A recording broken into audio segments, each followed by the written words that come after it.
नमस्कार दोस्तों, स्वागत है आपका आपके अपने YouTube चैनल पाथ मेकर में। मेरा नाम है सौरभ और दोस्तों आज हम बात करने वाले हैं सितंबर मंथ के मोस्ट इंपॉर्टेंट करंट अफेयर के बारे में। दोस्तों आज की वीडियो बहुत ही इंपॉर्टेंट होने वाली है आपके लिए, क्योंकि सितंबर महीने में बहुत सारी ऐसी योजनाएं, बहुत सारे ऐसे एक्टिविटीज़ हुई हैं जो कि एग्जामिनेशन पॉइंट ऑफ व्यू से बहुत ही ज़्यादा अत्यधिक महत्वपूर्ण है आपके लिए जाननी। कोई भी आप कॉम्पिटिटिव एग्ज़ाम देने जाएं, चाहे वो एसएससी का हो, चाहे वो किसी भी बोर्ड का क्यों ना हो, दोस्तों करंट अफेयर सेशन एक बहुत महत्वपूर्ण भूमिका निभाता है किसी भी एग्ज़ाम को क्वालिफाई करने में। तो दोस्तों इसी को मद्देनज़र रखते हुए हम आपके लिए लेके आए हैं सितंबर मंथ के मोस्ट इंपॉर्टेंट करंट अफेयर। तो चलिए दोस्तों शुरुआत करते हैं। हम इसमें टॉपिक वाइज डिस्कस करेंगे, मतलब कि टॉपिक वाइज, जैसे कि महत्वपूर्ण दिवस से संबंधित प्रश्न हम आपको डिस्कस करेंगे, या फिर कोई भी योजना आई है उससे संबंधित प्रश्न होंगे, या फिर कोई भी खेल से संबंधित है, किसी भी चीज़ को लेकर दोस्तों टॉपिक वाइज हम डिस्कस करने वाले हैं। देखिए दोस्तों, सबसे पहला हमारा टॉपिक है महत्वपूर्ण दिवस से संबंधित प्रश्न। देखिए दोस्तों, पहला क्वेश्चन हमारे सामने है, राष्ट्रीय शिक्षा दिवस कब मनाया जाता है। हमारे पास चार ऑप्शन है दोस्तों, 1 सितंबर, 3 सितंबर, 5 सितंबर या फिर 6 सितंबर। इसका सही आंसर है दोस्तों ऑप्शन सी, 5 सितंबर को मनाया जाता है राष्ट्रीय शिक्षक दिवस। यह दिवस दोस्तों डॉक्टर सर्वपल्ली राधाकृष्णन के जन्म दिवस के उपलक्ष्य में मनाया जाता है दोस्तों। और दोस्तों जो डॉक्टर सर्वपल्ली राधाकृष्णन हैं भारत के पहले उपराष्ट्रपति थे, और इनका जो उपराष्ट्रपति का कार्यकाल जो था दोस्तों, ये 2 बार चला था। मतलब 2 बार भारत के उपराष्ट्रपति रहे थे। 1952 से लेकर के 1962 तक रहे थे ये भारत के उपराष्ट्रपति। और हम बात करते हैं दोस्तों, एक बार ही भारत के राष्ट्रपति भी रहे थे। वो कब रहे थे दोस्तों? 1962 से लेकर के 1967 तक ये कौन रहे थे दोस्तों? भारत के राष्ट्रपति के रूप में भी रहे थे। ठीक है दोस्तों, हम देखते हैं क्वेश्चन नंबर 2 हमारा है दोस्तों, ध्यान से देखेंगे आप।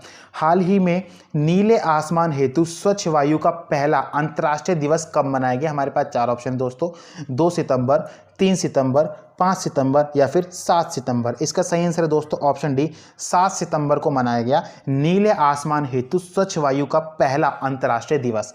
दोस्तों विश्व में पहली बार international day of clean air for blue sky का आयोजन किया गया। इस अवसर पर पर्यावरण, वन और जलवायु परिवर्तन मंत्री प्रकाश जावड़ेकर ने कहा कि सरकार देश के सबसे प्रदूषित 122 शहरों में वायु प्रदूषण के स्तरों को कम करने के लिए प्रतिबद्ध है। और दोस्तों जो इसकी थीम थी इस बार, वो क्या थी दोस्तों? थीम बहुत इंपॉर्टेंट होती है दोस्तों, थीम आप जरूर ध्यान रखिएगा। थीम जो थी इस बार की दोस्तों, वो थी क्लीन एयर फॉर ऑल। दोस्तों इस क्वेश्चन का एग्जामिनेशन में बनना बहुत ही ज़्यादा महत्वपूर्ण हो जाता है, क्योंकि ये पहली बार क्या है दोस्तों, पहला अंतर्राष्ट्रीय दिवस मनाया गया है।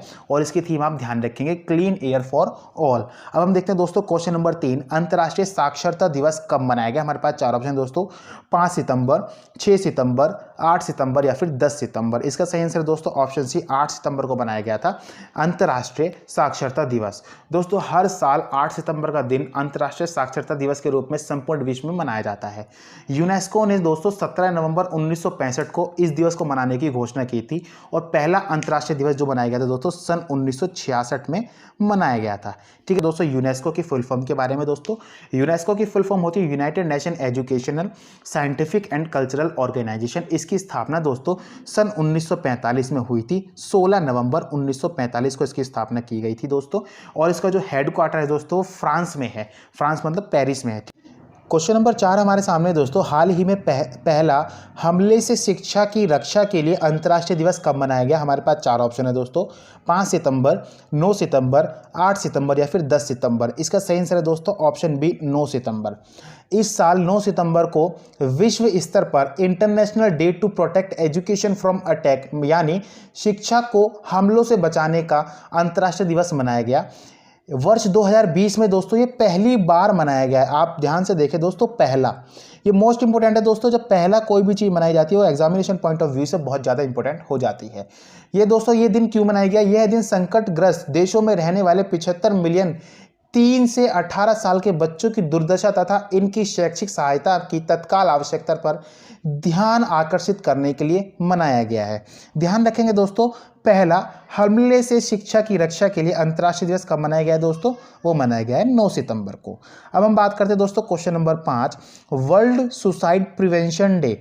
वर्ल्ड सुसाइड प्रिवेंशन डे कब मनाया गया? हमारे पास चार ऑप्शन है दोस्तों, 11 सितंबर, 18 सितंबर, 15 सितंबर या फिर 10 सितंबर। इसका सही आंसर है दोस्तों ऑप्शन डी, 10 सितंबर को मनाया गया था वर्ल्ड सुसाइड प्रिवेंशन डे। इस दिवस को लोगों में मानसिक स्वास्थ्य के प्रति जागरूकता फैलाने और आत्महत्या के बढ़ते मामलों को रोकने के लिए मनाया गया है दोस्तों। इसको पहली बार दोस्तों मनाया गया था सन 2003 में, ठीक है सर, 2003 में इसको पहली बार मनाया गया था। हम बात करते हैं क्वेश्चन नंबर 6 की, राष्ट्रीय हिंदी दिवस कब मनाया जाता है? हमारे पास चार ऑप्शन है दोस्तों, 12 सितंबर, 14 सितंबर, 18 सितंबर या फिर 10 सितंबर। इसका सही आंसर है दोस्तों ऑप्शन बी, 14 सितंबर को मनाया जाता है राष्ट्रीय हिंदी दिवस। देश की राजभाषा हिंदी के प्रति सम्मान प्रकट करने के उद्देश्य के लिए दोस्तों ये मनाया जाता है। हिंदी को 14 सितंबर सन 1949 को राजभाषा घोषित किया गया था और आर्टिकल 343 के अनुसार राजभाषा हिंदी और देवनागरी जो हमारी लिपि है, ठीक है आप ध्यान रखेंगे। मैंने आपको जीके बूस्टअप सीरीज के माध्यम से ही बता रखा है। आर्टिकल 343 हमें क्या डिनोट करता है दोस्तों, ये हमें बताता है कि हमारी देश की जो राजभाषा है वो दोस्तों क्या है, वो हिंदी है और जो हमारी लिपि है दोस्तों वो देवनागरी है, ठीक है। अब हम बात करते हैं दोस्तों क्वेश्चन नंबर 7। क्वेश्चन नंबर 7 हमारे सामने है दोस्तों, अभियंता दिवस कब मनाया जाता है? राष्ट्रीय इंजीनियरिंग दिवस दोस्तों, इसके आगे राष्ट्रीय भी होगा, वो इंजीनियरिंग दिवस कब मनाया जाता है? हमारे पास चार ऑप्शन है दोस्तों, 12 सितंबर, 14 सितंबर, 15 सितंबर या फिर 16 सितंबर। इसका सही आंसर है दोस्तों ऑप्शन सी, 15 सितंबर को मनाया जाता है राष्ट्रीय अभियंता मतलब कि इंजीनियर दिवस। महान भारतीय engineer Bharat Ratna sir M Visvesvaraya की याद में हर साल 15 सितंबर को इंजीनियरिंग दिवस मनाया जाता है दोस्तों। 15 सितंबर को ही दोस्तों हम एक दिन और मनाते हैं, अपने नेक्स्ट क्वेश्चन में हम डिस्कस करते हैं। देखिए, हाल ही में अंतर्राष्ट्रीय लोकतंत्र दिवस कब मनाया गया? इसका सही आंसर है दोस्तों ऑप्शन सी, जैसे मैंने अभी बताया था कि अभी 15 सितंबर को एक दिवस और मनाते हैं दोस्तों। 15 सितंबर को अंतर्राष्ट्रीय लोकतंत्र दिवस मनाया जाता है। लोकतंत्र के सिद्धांतों को बढ़ावा देने और बनाए रखने के उद्देश्य से ये मनाया जाता है। संयुक्त राष्ट्र महासभा ने 15 सितंबर 2005 को इसकी शुरुआत की थी, मतलब कि सन 2005 से ये मनाया जा रहा है, ठीक है दोस्तों। अब हम बात करते हैं क्वेश्चन नंबर 9 की, अंतर्राष्ट्रीय ओजोन परत संरक्षण दिवस कब मनाया जाता है? हमारे पास चार ऑप्शन है दोस्तों, 12 सितंबर, 14 सितंबर, 15 सितंबर या फिर 16 सितंबर। इसका सही आंसर है दोस्तों ऑप्शन डी, 16 सितंबर को मनाया जाता है अंतर्राष्ट्रीय ओजोन परत संरक्षण दिवस, ठीक है। अब हम बात करते हैं दोस्तों ये क्यों मनाया जाता है। संयुक्त राष्ट्र महासभा ने दोस्तों 16 सितंबर को ओजोन परत संरक्षण के लिए अंतर्राष्ट्रीय दिवस घोषित किया था। 16 सितंबर 1987 को दोस्तों 1987 आप दिवस मतलब ईयर याद रखेंगे। 16 सितंबर 1987 को संयुक्त राष्ट्र और 45 अन्य देशों ने ओजोन परत को खत्म करने वाले पदार्थों पर मॉन्ट्रियल प्रोटोकॉल पर हस्ताक्षर किया और इसका उद्देश्य ओजोन परत की कमी के लिए जिम्मेदार पदार्थों के उत्पादन को कम करके ओजोन परत की रक्षा करना है। 16 सितंबर 1995 में दोस्तों पहली बार ओजोन परत संरक्षण दिवस मनाया गया था, ठीक है दोस्तों आप ध्यान रखेंगे। सबसे पहले कब मनाया गया था? सन 1995 में मनाया गया था क्या? ओजोन परत संरक्षण दिवस। अब हम बात करते हैं दोस्तों क्वेश्चन नंबर 10 की, हाल ही में विश्व रोगी दिवस कब मनाया गया? हमारे पास चार ऑप्शन है दोस्तों, 16 सितंबर, 17 सितंबर, 14 सितंबर या फिर 18 सितंबर। इसका सही आंसर है दोस्तों ऑप्शन सी, 17 सितंबर को मनाया गया था विश्व रोगी सुरक्षा दिवस, मतलब कि वर्ल्ड पेशेंट सेफ्टी डे।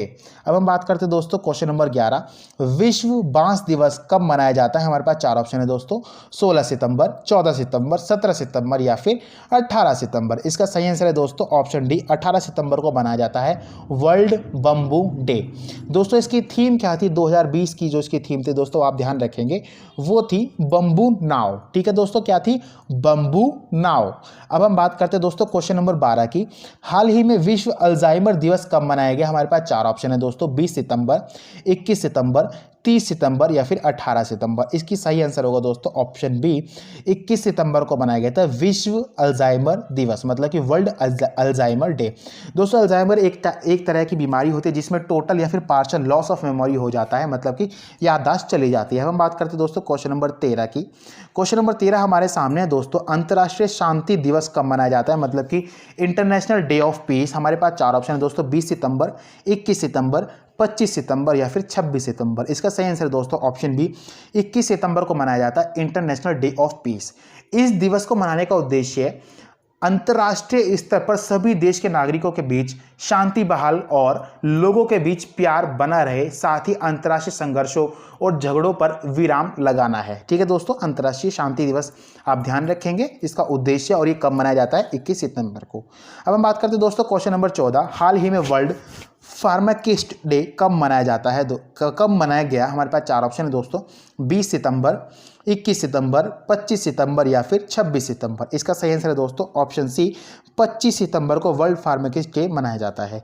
अब हम बात करते हैं दोस्तों क्वेश्चन नंबर 15 की, विश्व पर्यटन दिवस कब मनाया जाता है? मतलब कि वर्ल्ड टूरिज्म डे। हमारे पास 4 ऑप्शन है दोस्तों, 27 सितंबर, 21 सितंबर, 29 सितंबर या फिर 26 सितंबर। इसका सही आंसर होगा दोस्तों ऑप्शन ए, 27 सितंबर को मनाया जाता है वर्ल्ड टूरिज्म डे।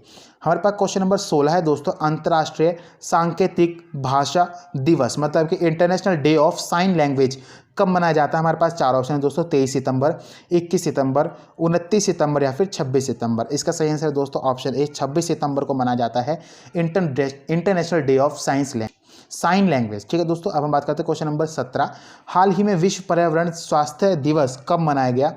हमारे पास 4 ऑप्शन है दोस्तों, 23 सितंबर, 21 सितंबर, 29 सितंबर या फिर 26 सितंबर। इसका सही आंसर होगा दोस्तों ऑप्शन डी, 26 सितंबर को मनाया गया था वर्ल्ड एनवायरनमेंट हेल्थ डे। ठीक है दोस्तों, अब हम बात करते हैं क्वेश्चन नंबर 18 की। क्वेश्चन नंबर 17 की दोस्तों एक बार आप थीम और जान लीजिए। क्वेश्चन नंबर 17 की जो थीम है मतलब कि विश्व पर्यावरण स्वास्थ्य दिवस की जो थीम थी दोस्तों वो क्या थी? एनवायरनमेंट हेल्थ, ए की public health intervention in disease pandemic prevention. एक बार और रिपीट कर देता हूं मैं दोस्तों, आप ध्यान से लिख लेंगे, अपने नोट कर लेंगे। एनवायरनमेंट हेल्थ, ए की public health intervention in disease pandemic prevention. ठीक है दोस्तों, अब हम बात करते हैं दोस्तों अपने नेक्स्ट क्वेश्चन नंबर 18 पे, विश्व समुद्री दिवस कब मनाया जाता है? हमारे पास 4 ऑप्शन है दोस्तों, 23 सितंबर, 24 सितंबर, 29 सितंबर या फिर 26 सितंबर। इसका सही आंसर है दोस्तों ऑप्शन डी, 26 सितंबर वर्ल्ड मैरीटाइम डे मनाया जाता है 26 सितंबर को। दोस्तों इसकी थीम जो थी इस बार वो थी sustainable shipping for a sustainable planet. हम दोबारा बोल देते हैं दोस्तों एक बार इसको, sustainable shipping for a sustainable planet. अब दोस्तों क्वेश्चन नंबर 19 देखते हैं, विश्व रेबीज दिवस मतलब कि वर्ल्ड रेबीज डे कब मनाया जाता है? 27 सितंबर, 28 सितंबर, 21 सितंबर या फिर 26 सितंबर। इसका सही आंसर है दोस्तों ऑप्शन सी, 27 सितंबर को मनाया जाता है विश्व रेबीज दिवस। यह दिवस प्रसिद्ध वैज्ञानिक लुई पाश्चर की जन्मतिथि के अवसर पर मनाया जाता है। इन्होंने ही रेबीज के टीके को विकसित किया था। ठीक है दोस्तों, किस लिए मनाया जाता है? ये जो प्रसिद्ध वैज्ञानिक थे लुई पाश्चर, उनके जन्मतिथि के अवसर पर यह मनाया जाता है दोस्तों, और इनके द्वारा ही रेबीज के टीके की खोज की गई थी। अब हम देखते हैं दोस्तों क्वेश्चन नंबर 20, विश्व हार्ट दिवस कब मनाया जाता है? दोस्तों हमारे पास 4 ऑप्शन है, 27 सितंबर, 21 सितंबर, 28 सितंबर या फिर 29 सितंबर। इसका सही आंसर है दोस्तों ऑप्शन डी, 29 सितंबर को मनाया जाता है world heart day. Question number 21 हमारे सामने दोस्तों, सर्जिकल स्ट्राइक दिवस कब मनाया जाता है? हमारे पास 4 ऑप्शन है दोस्तों, 27 सितंबर, 21 सितंबर, 29 सितंबर या फिर 30 सितंबर। इसका सही आंसर है दोस्तों ऑप्शन सी, 29 सितंबर को ही मनाया जाता है सर्जिकल स्ट्राइक दिवस। जैसे कि दोस्तों आप सभी जानते हैं भारतीय सेना द्वारा की गई थी सर्जिकल स्ट्राइक पाकिस्तान के विरुद्ध। हम दोस्तों देखेंगे हाल ही में दुनिया को अलविदा कहने वाले व्यक्तियों से संबंधित प्रश्न। देखिए दोस्तों शुरुआत करते हैं, पहला क्वेश्चन हमारे सामने है, हाल ही में शिवा रामाकृष्ण अय्यर पद्मावती का निधन हो गया, वे कौन थी? हमारे पास 4 ऑप्शन है दोस्तों, भारत की पहली नेफ्रोलॉजिस्ट, भारत की पहली कार्डियोलॉजिस्ट, भारत की पहली ऑन्कोलॉजिस्ट या फिर भारत की पहली गायनोलॉजिस्ट। इसका सही आंसर है दोस्तों ऑप्शन बी, भारत की पहली कार्डियोलॉजिस्ट थी, मतलब कि भारत की पहली महिला कार्डियोलॉजिस्ट थी दोस्तों शिवा रामाकृष्ण अय्यर पद्मावती। कार्डियोलॉजिस्ट के तौर पर उनके करियर की शुरुआत दोस्तों रंगून से हुई थी। 1917 में बर्मा म्यांमार में ये पैदा हुई थी। ठीक है दोस्तों, अब हम बात करते हैं क्वेश्चन नंबर 2, हाल ही में अमिताभ घोष का निधन हो गया, वे कौन थे? दोस्तों हमारे पास 4 ऑप्शन है दोस्तों, सुप्रीम कोर्ट के पूर्व चीफ जस्टिस, आरबीआई के पूर्व गवर्नर, भारत के पूर्व मुख्य आर्थिक सलाहकार या फिर भारत के पूर्व मुख्य चुनाव आयुक्त। इसका सही आंसर है दोस्तों के पूर्व गवर्नर थे, रिजर्व बैंक ऑफ इंडिया के पूर्व गवर्नर थे, कौन? अमिताभ घोष। दोस्तों अब ये बात आती है आरबीआई की, मतलब कि रिजर्व बैंक ऑफ इंडिया की। दोस्तों इसकी स्थापना सन 1935 में की गई थी, और जो इसके पहले जो गवर्नर थे दोस्तों वो कौन थे? सर ऑस्बोर्न स्मिथ थे। और अगर हम बात करते हैं दोस्तों पहले भारतीय गवर्नर कौन थे, तो वो दोस्तों कौन थे? वो थे सीडी देशमुख। दोस्तों अभी तक इसके टोटल कितने गवर्नर बन चुके हैं? 25 गवर्नर इसके बन चुके हैं आरबीआई के, और टोटल इंडियन जो गवर्नर बने हैं दोस्तों वो कौन बने, 23 हैं। और अगर हम बात कर ले दोस्तों प्रेजेंट में, ये मोस्ट इंपोर्टेंट क्वेश्चन है दोस्तों, प्रेजेंट में कौन है अभी प्रेजेंट में जो आरबीआई के गवर्नर है दोस्तों वो शक्तिकांत दास हैं। अब हम बात करते हैं दोस्तों क्वेश्चन नंबर 3 की। क्वेश्चन नंबर 3 हमारे सामने दोस्तों, हाल ही में कपिल वात्स्यापन का निधन हो गया, वे किस क्षेत्र से संबंधित थे। हमारे पास 4 ऑप्शन है दोस्तों, फिल्म जगत, राजनीति, शास्त्रीय नृत्य या फिर अनुसंधान। इसका सही आंसर है दोस्तों, कपिल वात्स्यापन जो थे वो शास्त्रीय नृत्य मतलब कि क्लासिकल डांस से संबंधित थे। हम देखते हैं दोस्तों क्वेश्चन नंबर 4, हाल ही में शेखर बासु का निधन हो गया, वे किस क्षेत्र से संबंधित थे। हमारे पास 4 ऑप्शन दोस्तों, फिल्म जगत, राजनीति, शास्त्रीय नृत्य या फिर परमाणु अनुसंधान मतलब कि एटॉमिक रिसर्च। इसका सही आंसर है दोस्तों ऑप्शन डी, जो शेखर बासु थे दोस्तों वो परमाणु अनुसंधान से संबंधित थे। क्वेश्चन नंबर 5 हमारे सामने है दोस्तों, हाल ही में डॉक्टर ईशर जज आलूवालिया का निधन हो गया, वे कौन थी। इसका 4 ऑप्शन है दोस्तों, अर्थशास्त्री, गायक, वैज्ञानिक या फिर लेखक। इसका सही आंसर दोस्तों ऑप्शन ए, लेखक थी कौन, ईशर जज आलूवालिया। जाने माने अर्थशास्त्री और योजना आयोग के पूर्व उपाध्यक्ष मोंटेक सिंह आलूवालिया की पत्नी है ये ईशर जज आलूवालिया। क्वेश्चन नंबर 6 हमारे सामने है दोस्तों, हाल ही में किस राज्य की एकमात्र महिला सीएम सैयद अनवरा तैमूर का निधन हो गया। हमारे पास 4 ऑप्शन है दोस्तों, वेस्ट बंगाल, अरुणाचल प्रदेश, सिक्किम या फिर असम। इसका सही आंसर है दोस्तों ऑप्शन डी, असम। आसाम की ही एकमात्र महिला सीएम सैयद अनवरा तैमूर थी मतलब जिनका निधन हो गया। दोस्तों आज प्रेजेंट में जो हम बात करते हैं असम के जो सीएम है वो कौन है, सर्बानंद सोनोवाल हैं।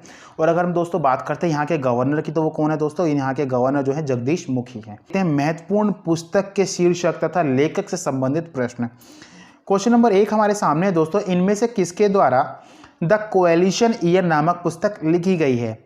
हमारे पास 4 ऑप्शन है दोस्तों, नरेंद्र मोदी, प्रणब मुखर्जी, जनरल बिपिन रावत या फिर रामनाथ कोविंद। इसका सही आंसर है दोस्तों ऑप्शन बी, प्रणब मुखर्जी के द्वारा लिखी गई है द कोएलिशन ईयर पुस्तक। क्वेश्चन नंबर 2 हमारे सामने है दोस्तों, निम्न में से किसके द्वारा the big thoughts of little love नामक पुस्तक लिखी गई है। 4 ऑप्शन है दोस्तों हमारे सामने, नरेंद्र मोदी, चेतन भगत, जनरल बिपिन रावत या फिर करण जौहर। इसका सही आंसर है दोस्तों ऑप्शन डी, करण जौहर के द्वारा लिखी गई है the big thoughts of little love. Question number 3 हमारे सामने दोस्तों, द कॉमनवेल्थ ऑफ क्रिकेट नामक पुस्तक किसके द्वारा लिखी गई है। हमारे पास 4 ऑप्शन है दोस्तों, किरण रिजिजू, मिस्टर अय्यर, कपिल देव या फिर रामचंद्र गुहा। रामचंद्र गुहा के द्वारा लिखी गई है दोस्तों द कॉमनवेल्थ ऑफ क्रिकेट नामक पुस्तक।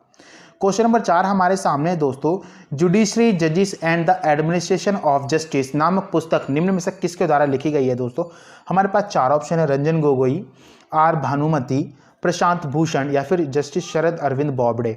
इसका सही आंसर है दोस्तों ऑप्शन बी, आर भानुमति के द्वारा लिखी गई है दोस्तों जुडिशरी जजिस and the administration of justice नामक पुस्तक। दोस्तों ये सुप्रीम कोर्ट की पूर्व जज थी आर भानुमति।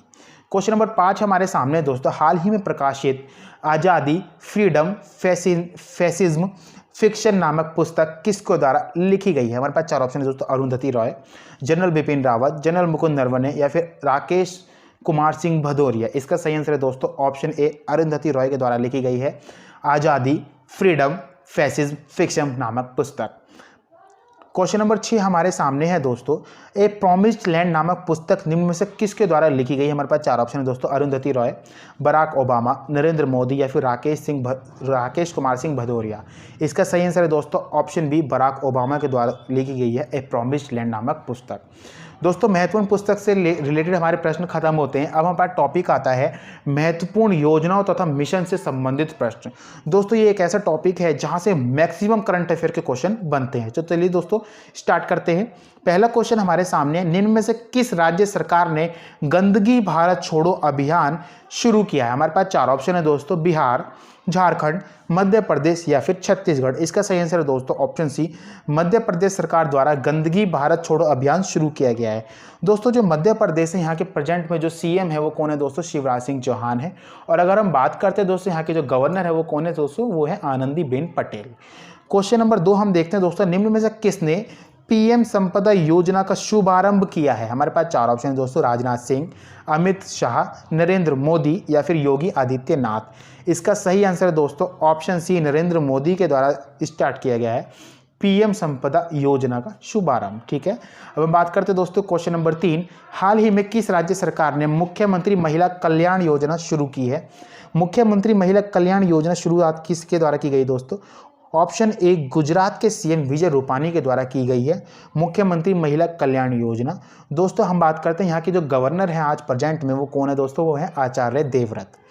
क्वेश्चन नंबर 4 हमारे सामने है दोस्तों, डाक कार्यालय की 100% ग्रामीण कवरेज करने के लिए शुरू की गई योजना का नाम क्या है। हमारे पास 4 ऑप्शन है दोस्तों, रूरल पोस्ट, ग्रामीण कवरेज, 5 स्टार विलेज या फिर 7 स्टार विलेज। इसका सही आंसर है दोस्तों ऑप्शन सी 5 स्टार विलेज एक 100% ग्रामीण कवरेज करने के लिए डाक कार्यालय द्वारा शुरू की गई योजना है। दोस्तों इसके तहत क्या होगा, जहाँ पे भी मतलब ग्रामीण इलाकों में 100% कवरेज किया जाएगा डाक खानों के द्वारा, मतलब कि वहाँ पे पोस्ट जो भी है पोस्ट ऑफिस बनाए जाएंगे या फिर उनको पोस्ट मतलब कि जो भी डाक के द्वारा जो भी लेटर वगैरह आता है वहाँ तक हर ग्रामीण क्षेत्रों में वो पहुँचाए जाएंगे। ठीक है दोस्तों, अब हम बात करते हैं क्वेश्चन नंबर 5। क्वेश्चन नंबर 5 हमारे सामने दोस्तों, मेरा परिवार मेरी जिम्मेदारी नामक अभियान की घोषणा निम्न में से किस राज्य सरकार ने की। 4 ऑप्शन है दोस्तों हमारे सामने, राजस्थान, महाराष्ट्र, गुजरात या फिर पंजाब। इसका सही आंसर है दोस्तों ऑप्शन बी, महाराष्ट्र सरकार के द्वारा ही स्टार्ट किया गया है मेरा परिवार मेरी जिम्मेदारी नामक अभियान। दोस्तों महाराष्ट्र सरकार के मतलब महाराष्ट्र जो स्टेट है इसके जो सीएम है वो कौन है, उद्धव ठाकरे हैं और ये शिवसेना पार्टी का है दोस्तों। अब हम बात करते हैं दोस्तों यहाँ के गवर्नर जो हैं वो कौन है, भगत सिंह कोश्यारी हैं। क्वेश्चन नंबर 6 हमारे सामने है दोस्तों, नमामि गंगे योजना और अमृत योजना के तहत किस राज्य में विभिन्न परियोजनाओं का उद्घाटन श्री नरेंद्र मोदी द्वारा किया गया है। हमारे पास 4 ऑप्शन दोस्तों, उत्तर प्रदेश, उत्तराखंड, बिहार या फिर पंजाब।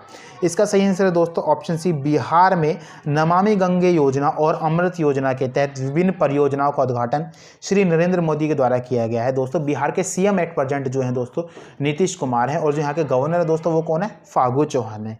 जैसे कि आप जानते हैं दोस्तों अभी यहाँ पे इलेक्शन होने वाले हैं और इसी को ध्यान में रखते हुए श्री नरेंद्र मोदी ने क्या है दोस्तों, विभिन्न परियोजनाओं का उद्घाटन किया है। क्वेश्चन नंबर 7 हमारे सामने दोस्तों, निम्न में से किस राज्य सरकार द्वारा किसान कल्याण योजना को शुरू किया गया है। किसान कल्याण योजना को किस सरकार द्वारा शुरुआत किया गया है दोस्तों। 4 ऑप्शन है हमारे सामने, उत्तर प्रदेश, मध्य प्रदेश, हरियाणा या फिर पंजाब। इसका सही आंसर है दोस्तों ऑप्शन बी, मध्य प्रदेश सरकार द्वारा ही क्या किया है दोस्तों, किसान कल्याण योजना को शुरू किया गया है। दोस्तों मध्य प्रदेश के जो सीएम है वो शिवराज सिंह चौहान है और यहाँ के गवर्नर आनंदीबेन पटेल हैं। दोस्तों क्वेश्चन अब देखिए, जो महत्वपूर्ण योजना है इनसे संबंधित प्रश्न खत्म होते हैं दोस्तों। अब हम देखेंगे नियुक्तियों से संबंधित प्रश्न। क्वेश्चन नंबर 1 हमारे सामने दोस्तों, निम्न में से कौन लोकसभा सचिव के रूप में नियुक्त किए गए हैं दोस्तों, मतलब कि लोकसभा सेक्रेटरी के रूप में किन्हें नियुक्त किया गया है दोस्तों। हमारे पास 4 ऑप्शन है, ओम बिरला, मीरा कुमार, उत्पल कुमार या फिर निम्न में से कोई नहीं। इसका सही आंसर है दोस्तों ऑप्शन सी, उत्पल कुमार को लोकसभा सेक्रेटरी के रूप में चुना गया है। ये दोस्तों ओम बिरला लिखा हुआ है दोस्तों, ओम बिरला हमारे प्रेजेंट में लोकसभा स्पीकर हैं और जो दोस्तों मीरा कुमार लिखा गया ये पहली महिला लोकसभा स्पीकर बनी थी। ठीक है, अब हम बात करते हैं दोस्तों क्वेश्चन नंबर 2 की, निम्न में से कौन मिंत्रा के ब्रांड एम्बेसडर के रूप में नियुक्त हुए हैं। हमारे पास 4 ऑप्शन है दोस्तों, रणवीर कपूर, कियारा आडवाणी, करीना कपूर या फिर दीपिका पादुकोण। इसका सही आंसर है दोस्तों ऑप्शन बी, कियारा आडवाणी बनी है मिंत्रा की नई ब्रांड एम्बेसडर।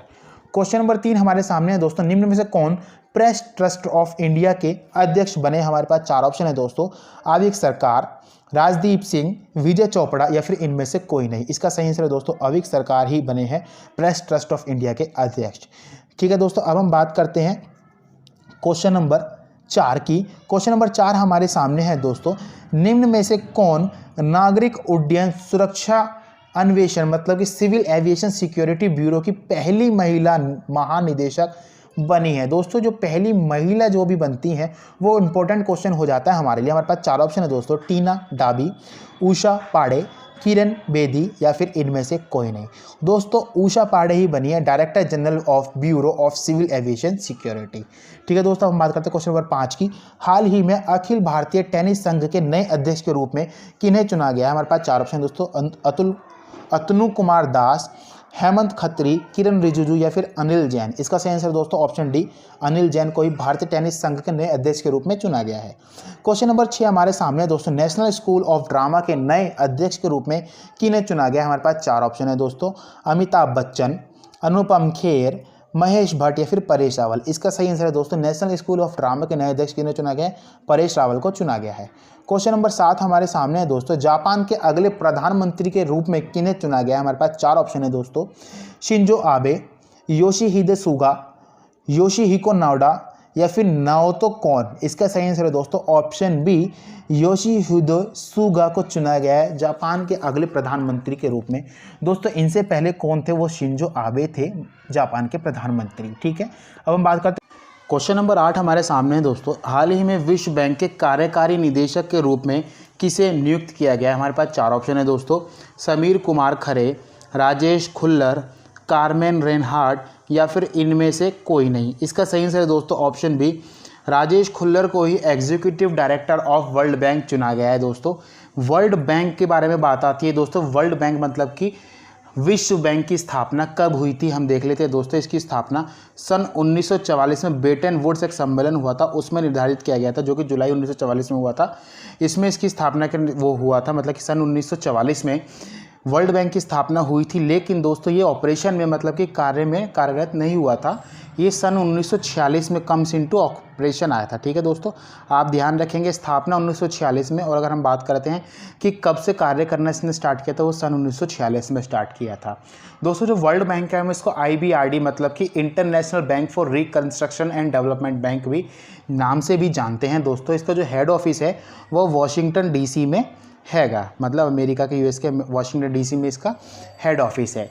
दोस्तों जो आज में मतलब कि आज जो इसके चेयरमैन हैं वो कौन है, वो आप ध्यान रखेंगे, डेविड R मालपस। कौन है दोस्तों? डेविड R मालपस इसके जो है वो चेयरमैन या फिर हम डायरेक्टर कह सकते हैं। क्वेश्चन नंबर 9 हमारे सामने है दोस्तों। हाल ही में एशियन डेवलपमेंट बैंक के कार्यकारी निदेशक के रूप में किसे नियुक्त किया गया है? हमारे पास 4 ऑप्शन है दोस्तों, समीर कुमार खरे, राजेश खुल्लर, कार्मेन रेनहार्ट या फिर इनमें से कोई नहीं। इसका सही आंसर है दोस्तों ऑप्शन ए, समीर कुमार खरे को ही एशियन डेवलपमेंट बैंक का एग्जीक्यूटिव डायरेक्टर चुना गया है। एशियन डेवलपमेंट बैंक की स्थापना दोस्तों 19 दिसंबर 1966 को हुई थी। दोस्तों कब हुई थी? सन 1966 को हुई थी।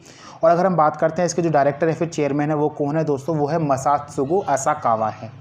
इसका जो हेड ऑफिस है वो दोस्तों वो फिलीपींस की राजधानी मनीला में है। ठीक है, अब हम बात करते हैं दोस्तों क्वेश्चन नंबर 10 की। हाल ही में किसे राज्यसभा के उपसभापति के रूप में चुना गया? हमारे पास 4 ऑप्शन है दोस्तों, के वेणुगोपाल, वेंकैया नायडू, हरिवंश नारायण सिंह या फिर गगन अरोड़ा। इसका सही आंसर है दोस्तों ऑप्शन सी, हरिवंश नारायण सिंह को राज्यसभा के उपसभापति के रूप में चुना गया है। क्वेश्चन नंबर 11 हमारे सामने है।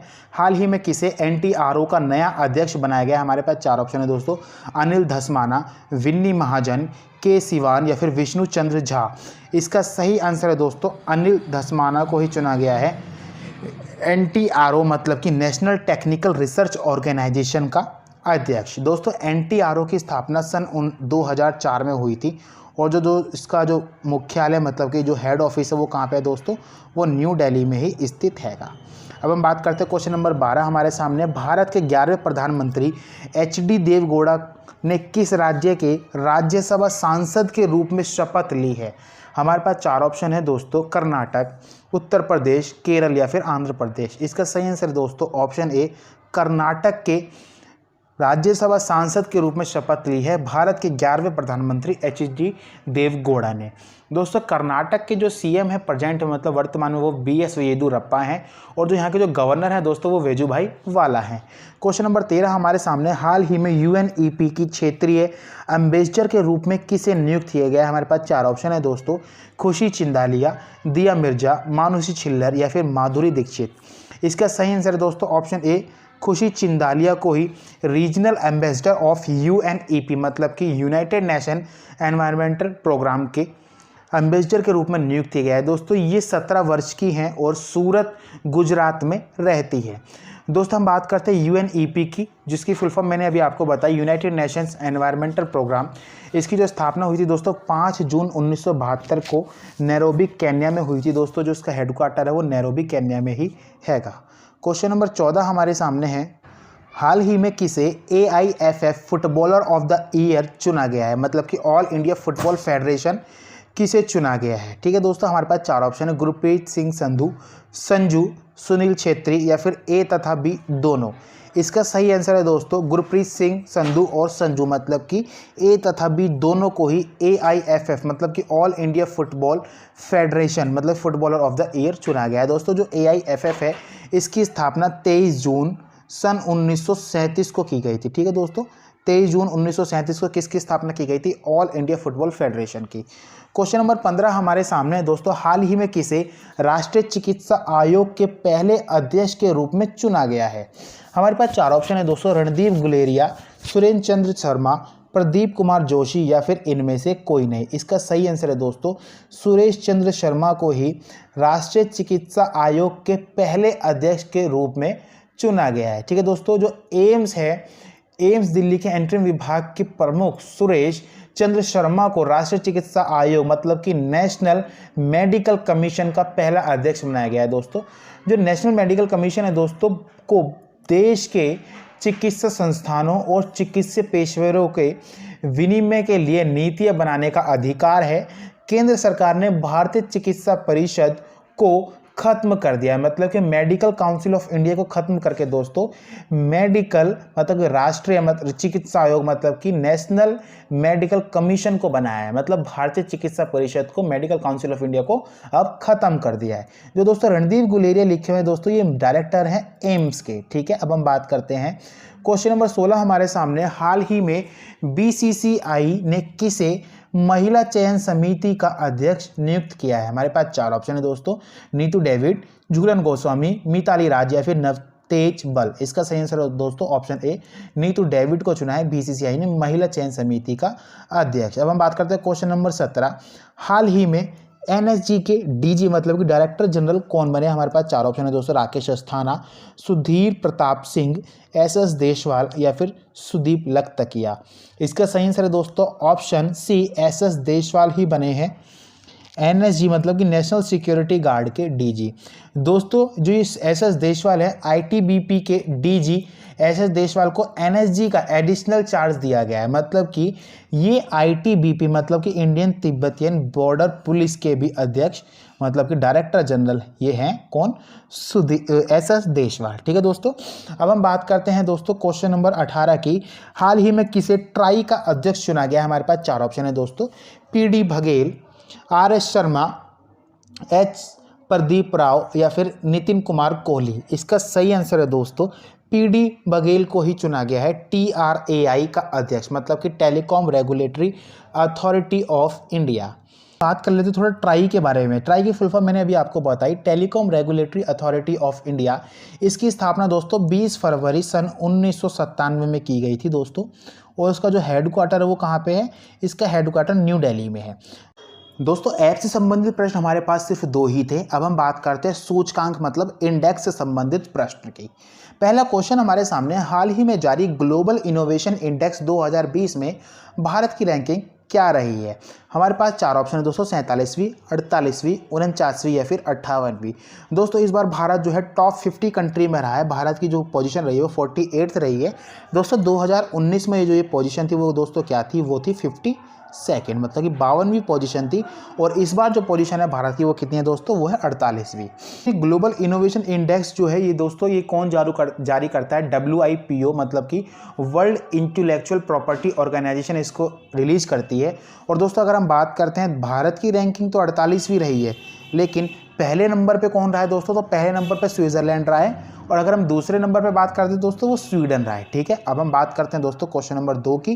क्वेश्चन नंबर 2 हमारे सामने है दोस्तों, ग्लोबल इकोनॉमिक फ्रीडम इंडेक्स 2020 में जारी रिपोर्ट के अनुसार भारत कौन से स्थान पर रहा है? हमारे पास 4 ऑप्शन है दोस्तों, 105, 101, 108 या फिर 110। इसका सही आंसर है दोस्तों भारत 105वें पोजीशन पर रहा है 2020 में। ठीक है दोस्तों, global economic freedom index 2020 annual report जो है दोस्तों इसके जरिए मतलब जो 2019 में भारत की जो रैंकिंग थी वो कितनी थी? वो 79th रही थी, और इस बार भारत की रैंकिंग क्या हो गई है दोस्तों? वो रह गई है 105। दोस्तों 105 भारत की रही है, लेकिन अगर हम बात करते हैं रैंक 1 किसकी है तो दोस्तों रैंक 1 है हांगकांग की, और अगर हम बात करते हैं रैंक 2 तो वो है दोस्तों सिंगापुर की। क्वेश्चन नंबर 3 हमारे सामने दोस्तों, हाल ही में जारी मानव पूंजी सूचकांक 2020 में भारत कौन से स्थान पर रहा है? हमारे पास 4 ऑप्शन है दोस्तों, 105, 111, 116 या फिर 110। इसका सही आंसर है दोस्तों भारत इस बार 116वें स्थान पर रहा है 2020 में मानव पूंजी सूचकांक में।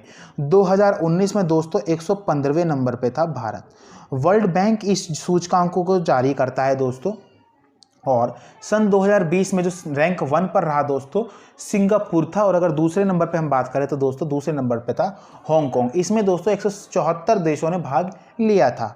अब हम देखते हैं दोस्तों क्वेश्चन नंबर 4, हाल ही में जारी ग्लोबल रिस्क रिपोर्ट 2020 में भारत कौन से स्थान पर रहा है। हमारे पास 4 ऑप्शन है दोस्तों, 105वें स्थान पर, 59वें स्थान पर, 89वें स्थान पर या फिर 110वें स्थान पर। इसका सही आंसर है दोस्तों ऑप्शन सी, 89th पोजीशन पर रहा है भारत। वर्ल्ड इकोनॉमिक फोरम के द्वारा ही दोस्तों ये जारी की जाती है ग्लोबल रिस्क रिपोर्ट 2020। ये 15वां संस्करण है ग्लोबल रिस्क रिपोर्ट 2020 का। दोस्तों ये हमारे इंडेक्स से रिलेटेड संबंधित प्रश्न भी अब खत्म होते हैं। अब हम बात करेंगे दोस्तों खेल से संबंधित प्रश्न। क्वेश्चन नंबर 1 हमारे सामने है दोस्तों, निम्न में से कौन बेल्जियन ग्रैंड प्रिक्स 2020 के विजेता बने हैं। हमारे पास 4 ऑप्शन है दोस्तों, Lewis Hamilton, Sebastian Vettel, Valtteri Bottas या फिर इनमें से कोई नहीं। दोस्तों जो रेसिंग होती हैं दोस्तों इसके बारे में बात की जा रही है। ये लुइस हैमिल्टन के द्वारा जीती गई है, ऑप्शन ए। ये यूके के लिए रेस लगाते हैं, ठीक है। अब हम बात करते हैं क्वेश्चन नंबर 2 की, निम्न में से किसने F1 टस्कन ग्रैंड प्रिक्स 2020 जीती है। 4 ऑप्शन है दोस्तों, Lewis Hamilton, Sebastian Vettel, Valtteri Bottas या फिर इनमें से कोई नहीं। इसको भी दोस्तों इसको भी दोस्तों ऑप्शन ए लुइस हैमिल्टन के द्वारा जीता गया है, जो कि यूके के लिए रेस लगाते हैं, ठीक है। क्वेश्चन नंबर 3 हमारे सामने है दोस्तों, निम्न में से किसने F1 रशियन ग्रैंड प्रिक्स 2020 जीता है।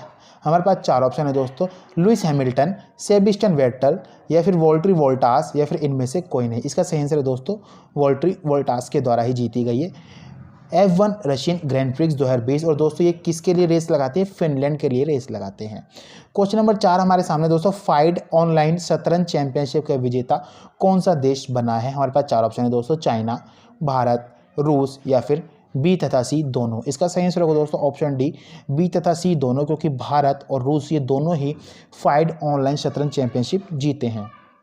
क्वेश्चन नंबर 5 हमारे सामने है, हाल ही में world open online chess tournament निम्न में से किसके द्वारा जीता गया। हमारे पास 4 ऑप्शन है दोस्तों, विश्वनाथ आनंद, पी इनियन, कोनेरू हम्पी या फिर जी आकाश। इसका सही आंसर है दोस्तों पी इनियन, जो कि इंडिया के हैं, इनके द्वारा ही world open online chess tournament जीता गया है।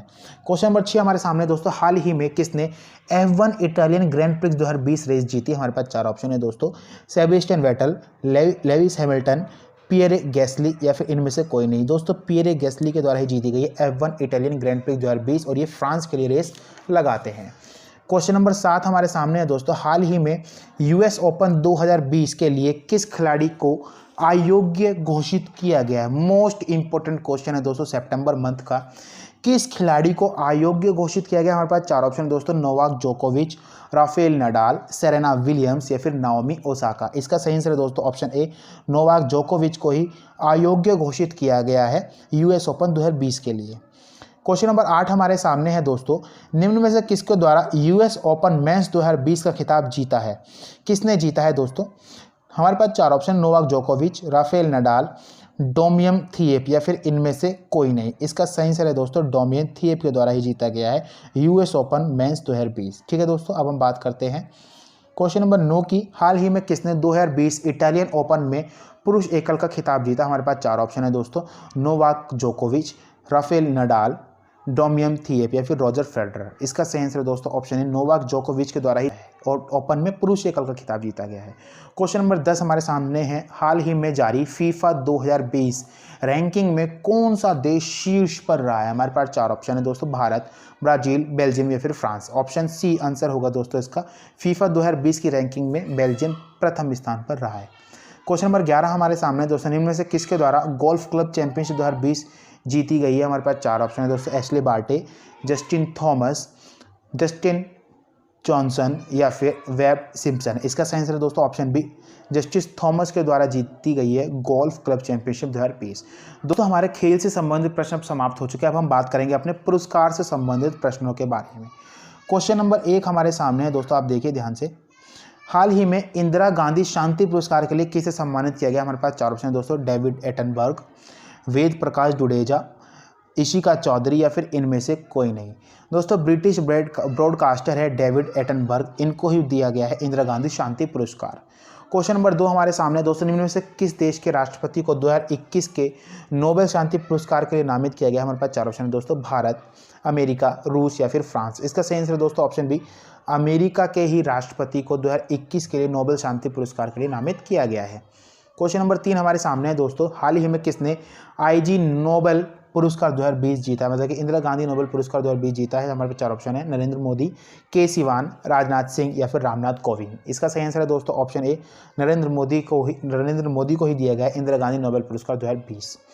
क्वेश्चन नंबर 4 हमारे सामने है दोस्तों, हाल ही में किस राज्य को गैर संक्रामक रोगों पर नियंत्रण करने के लिए यूएन पुरस्कार से सम्मानित किया गया है? हमारे पास 4 ऑप्शन है दोस्तों, केरल, आंध्र प्रदेश, गुजरात या फिर अरुणाचल प्रदेश। इसका सही आंसर दोस्तों ऑप्शन ए, केरल को ही गैर संक्रामक रोगों पर नियंत्रण करने के लिए यूएन पुरस्कार सम्मानित किया गया है। हमारे पास 5वां क्वेश्चन है दोस्तों, हाल ही में भारत के किस शहर ने यूनेस्को पुरस्कार जीता? हमारे पास 4 ऑप्शन है दोस्तों, जयपुर, सूरत, इंदौर या फिर मुंबई। इसका सही आंसर है दोस्तों ऑप्शन बी, सूरत ने ही जीता है यूनेस्को पुरस्कार। दोस्तों हमारे पुरस्कार से संबंधित प्रश्न भी खत्म होते हैं। अब हम बात करेंगे कुछ अन्य महत्वपूर्ण प्रश्नों के बारे में। क्वेश्चन नंबर 1 हमारे सामने है दोस्तों, राष्ट्रीय सांख्यिकी कार्यालय द्वारा जारी प्रथम तिमाही में भारत की जीडीपी मतलब कि ग्रोथ डोमेस्टिक प्रोडक्ट रेट क्या रहा है? हमारे पास 4 ऑप्शन है दोस्तों, +23%, -23.9%, +23.9% या फिर -24%। इसका सही आंसर है दोस्तों ऑप्शन बी, -23.9% रही है। भारतीय सांख्यिकी कार्यालय द्वारा बताया गया है कि प्रथम तिमाही में भारत की जीडीपी दर जो रही है दोस्तों कितनी रही है? -23.9% रही है। क्वेश्चन नंबर 2 हमारे सामने दोस्तों, फिच रेटिंग ने वित्त वर्ष 2020-21 के लिए भारत की जीडीपी दर कितना रहने का अनुमान लगाया है? दोस्तों जीडीपी की फुल फॉर्म होती है ग्रोथ डोमेस्टिक प्रोडक्ट। इसका लिए 4 ऑप्शन हमारे सामने, +23%, -23.9%, -10.5% या फिर +10.5%। इसका सही आंसर दोस्तों ऑप्शन सी, -10.5%। क्वेश्चन नंबर 3 हमारे सामने है, एडीबी ने वित्त वर्ष 2020-21 के लिए भारत की जीडीपी कितना रहने का अनुमान लगाया है? हमारे पास 4 ऑप्शन है दोस्तों, -9%, -10.5%, +9% या फिर +10.5%। इसका सही आंसर है दोस्तों ऑप्शन ए, -9% रहने का अनुमान लगाया है। एशियन डेवलपमेंट बैंक ने वित्त वर्ष 2020-21 के लिए भारत की जीडीपी दर रहने का अनुमान। ठीक है, अब हम बात करते हैं क्वेश्चन नंबर 4, हाल ही में वित्त मंत्रालय ने 2021-22 के लिए भारत की जीडीपी कितना रहने का अनुमान लगाया? हमारे पास 4 ऑप्शन है दोस्तों, -19%, +19%, +9% या फिर +10.5%। इसका सही आंसर है दोस्तों ऑप्शन बी, +19%। क्वेश्चन नंबर 15 हमारे सामने, हाल ही में अंकटैड ने 2020-21 में भारत की जीडीपी कितना रहने का अनुमान लगाया है? दोस्तों ऑप्शन हमारे सामने है, -19%, -5.9%, +5.9% या फिर +10.5%। इसका सही आंसर है दोस्तों ऑप्शन बी, -5.9%। क्वेश्चन नंबर 6 हमारे सामने है दोस्तों, निम्न में से किसके द्वारा दुनिया का सबसे बड़ा सौर वृक्ष विकसित किया गया है? हमारे पास 4 ऑप्शन है दोस्तों, CSIR, CSIR-CRRI, CSIR-CMERI या फिर DRDO। इसका सही आंसर होगा दोस्तों ऑप्शन सी, CSIR और CMERI द्वारा ही दुनिया का सबसे बड़ा सौर वृक्ष विकसित किया गया है। क्वेश्चन नंबर 7 हमारे सामने है दोस्तों, क्या कहता है दोस्तों, निम्न में से किस राज्य में हाल ही में बच्चों का पहला अखबार लॉन्च किया गया? हमारे पास 4 ऑप्शन है दोस्तों, जम्मू एंड कश्मीर, दिल्ली, उत्तर प्रदेश या फिर असम। इसका सही आंसर होगा दोस्तों ऑप्शन डी, असम में ही पहला बच्चों का अखबार लॉन्च किया गया है। दोस्तों असम के सीएम मैंने आपको बताए हैं अभी, सर्बानंद सोनोवाल, और इसके जो गवर्नर हैं वो दोस्तों वो कौन है? जगदीश मुखी हैं। क्वेश्चन नंबर 8 हमारे सामने, इनमें से किस देश के द्वारा भारत को 3500 करोड़ रुपए का ऋण दिया गया है कोरोना महामारी से निपटने के लिए? हमारे पास 4 ऑप्शन है दोस्तों, अमेरिका, रूस, जापान या फिर इटली। इसका सही आंसर है दोस्तों, जापान के द्वारा ही भारत को 3500 करोड़ रुपए का ऋण दिया गया है कोरोना महामारी से निपटने के लिए। क्वेश्चन नंबर 9 हमारे सामने, भारत का पहला खिलौना निर्माण समूह किस राज्य में स्थापित किया जाएगा? हमारे पास 4 ऑप्शन है दोस्तों, गुजरात, कर्नाटक, पश्चिम बंगाल या फिर उत्तर प्रदेश। जैसे कि दोस्तों अभी आप सभी जानते हैं, भारत के प्रधानमंत्री नरेंद्र मोदी ने कहा है कि भारत का जो खिलौना निर्माण क्षेत्र है उसको वो वर्ल्ड टॉप पे लेके जाना चाहते हैं। तो इसी के लिए उन्होंने खिलौना निर्माण समूह को स्थापित करने का निर्णय लिया। कहाँ पे? वो लिया है दोस्तों कर्नाटक में, ऑप्शन बी कर्नाटक में। कर्नाटक के सीएम दोस्तों BS येदियुरप्पा हैं, और अगर हम बात करते हैं यहाँ के गवर्नर के दोस्तों वो कौन है? वेजुभाई वाला है। तो क्वेश्चन नंबर 11, भारत के किस राज्य में पहली बार समुद्री जहाज सेवा की शुरुआत की जाएगी? 4 ऑप्शन है दोस्तों, गुजरात, गोवा, मेघालय या फिर हिमाचल प्रदेश। इसका सही आंसर होगा दोस्तों ऑप्शन ए, गुजरात में ही पहली बार समुद्री जहाज सेवा की शुरुआत की जाएगी दोस्तों? गुजरात की जो सीएम है वो विजय रूपानी है, और अगर हम बात करते हैं कि गवर्नर की, वो कौन है? आचार्य देवव्रत हैं। क्वेश्चन नंबर 12 हमारे सामने दोस्तों, हिंदी कश्मीरी भाषा के अलावा निम्न में से कौन सी भाषा को जम्मू और कश्मीर की आधिकारिक भाषा की सूची में शामिल किया गया है? हमारे पास 4 ऑप्शन है दोस्तों, मैथिली, संथाली, बोडो और डोगरी। इसका सही आंसर है दोस्तों ऑप्शन डी, डोगरी को जम्मू एंड कश्मीर की आधिकारिक भाषा की सूची में शामिल किया गया है।